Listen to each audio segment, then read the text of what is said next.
Time news bulletin میں خوش آمدید. میں ہوں نظر حسین چودھری. ایک نظر خاص خبروں پر. تلنگانہ کو چکوال سے سوئی گیس فراہمی میں تعطل پر صوبائی وزیر و رہنما کاف لیگ حافظ عمار یاسر اور پاکستان مسلم لیگ نون کے رہنما سابق صوبائی وزیر ملک سلیم اقبال کے درمیان لفظی گولہ باری شروع ہو گئی. جمعرات کی صبح ملک سلیم اقبال نے 1 ماہ سے زائد عرصہ سے تلنگانہ شہر اور دیگر آبادیوں کو سوئی گیس معطلی پر حافظ عمار یاسر کو آڑے ہاتھوں لیتے ہوئے کہا کہ خود ساختہ فرزند تلنگانہ نے نکا کوہٹ میں خریدی گئی اپنی زمینوں سے گیس پائپ لائن گزارنے کے لیے لاکھوں کی آبادی کی زندگیاں اجیرن بنا کر رکھ دی ہیں. 2 روز کے کام کو جان بوجھ کر التوا کا شکار کیا جا رہا ہے اور ساری منصوبہ بندی اپنی زمینوں سے گیس پائپ لائن گزارنے کے لیے کی جا رہی ہے، جس کی میں شدید مذمت کرتا ہوں. ملک سلیم اقبال کا کہنا تھا کہ گیس نہ ہونے کے باعث سکول جانے والے بچوں کو صبح ناشتے کے وقت بھی سخت مشکلات کا سامنا کرنا پڑ رہا ہے. انہوں نے حکومت پاکستان سے تلنگانہ شہر اور دیگر آبادیوں کو معطل سوئی گیس فراہمی کی فوری بحالی کے لیے فول پروف اقدامات اٹھانے کا مطالبہ کیا ہے.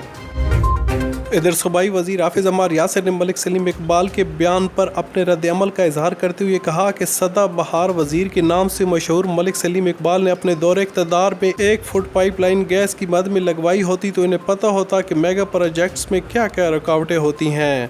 انہوں نے کہا کہ حالیہ بارشوں میں گھمبیر نالے میں گیس پائپ لائن کو نقصان پہنچا، جس کی وجہ سے تلنگانہ کا بیشتر علاقہ متاثر ہوا، جس کے لیے MNA چودھری صالح حسین اور میں نے مل کر سوئی گیس کے MD سوئی نادرن گیس پاکستان عامر طفیل سمیت کئی اعلیٰ حکام سے ملاقاتیں کر کے اس مسئلے کو جلد از جلد حل کرنے کی درخواست کی. انہوں نے کہا کہ ہم سوئے ہوئے نہیں ہیں، ہمیں عوام نے ایوانوں میں اپنے مسائل کے حل اور علاقے میں ترقیاتی کاموں کے لیے بھیجا ہے، جس کا ہمیں پورا ادراک ہے اور اسی تگ و دو میں لگے ہوئے ہیں. موجودہ متاثرہ گیس پائپ لائن کی بحالی کے لیے 1 کروڑ 80 لاکھ فنڈ کی ضرورت تھی اور محکمہ جنگلات اور محکمہ ہائی ویز کے درمیان کچھ مسائل تھے. NOC میں بھی رکاوٹیں تھیں کہ جس کی وجہ سے کام میں تاخیر ہو رہی ہے، جس کو ملک سلیم اقبال عوام کو گمراہ کرنے کے لیے کہ میں اپنی زمینوں سے گیس پائپ لائن گزارنے کے لیے رکاوٹ بنا ہوا ہوں. میرے خیال میں جب سے وہ اقتدار سے الگ ہوئے ہیں، ان کی سدا بہار وزیری ختم ہوئی ہے، اسی وقت سے وہ شاید صدمے سے نہیں نکل سکے. میں انہیں بتا دینا چاہتا ہوں کہ شاہ محمد والی سے لے کر بلکسر تک عوام کی زمین میری زمین ہے. اس کے چپے چپے اس کے گاؤں کو گیس، بجلی، سڑکیں اور دیگر بنیادی سہولیات فراہم کرنا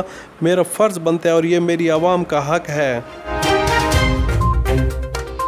میونسپل کمیٹی تلنگانہ کے جناح ہال میں ریونیو کے مسائل حل کرنے کے لیے کھلی کچہری کا انعقاد اسسٹنٹ کمشنر تلنگانہ حافظ محمد عمران کھوکھر کی صدارت میں کیا گیا. کھلی کچہری میں نائب تحصیلدار Malik Mushtaq, director general Punjab land record authority Moazzam Iqbal Sipra, in charge اراضی ریکارڈ سینٹر ملک عامر ممتاز، گرداور، حلقہ جات پٹواری، حلقہ تحصیل تلنگانہ میونسپل کمیٹی اور عوام کی بڑی تعداد نے شرکت کی. کھلی کچہری میں تقسیم کے معاملات سب سے زیادہ تھے جن کو حل کرنے کا وعدہ کیا گیا، جبکہ عدالتی معاملات کے علاوہ معمولی نوعیت کے معاملات موقع پر ہی حل کر دیے گئے. اراضی سینٹر پر ہر فرد کے لیے 2000 روپے کو ظلم قرار دیا گیا اور اس کے حل کے لیے اقدامات کی اپیل کی گئی.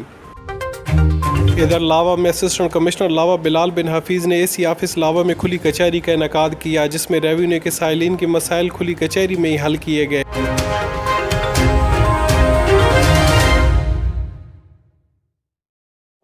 MNA چودھری صالح حسین اور صوبائی وزیر معدنیات حافظ عمار یاسر کی گرانٹ سے بگٹال کی ڈھوک ونہار کے لیے بجلی کی مد میں 30 لاکھ روپے کی گرانٹ جاری ہونے کے بعد بجلی کے پول ڈھوک ونہار بگٹال پہنچ گئے. دوسری جانب ڈھوکاوان پیڑکی بلال آباد میں بھی بجلی کے پول پہنچ گئے، جس پر اہل علاقہ نے MNA چودھری صالح حسین اور صوبائی وزیر معدنیات حافظ عمار یاسر سے اظہار تشکر کیا ہے.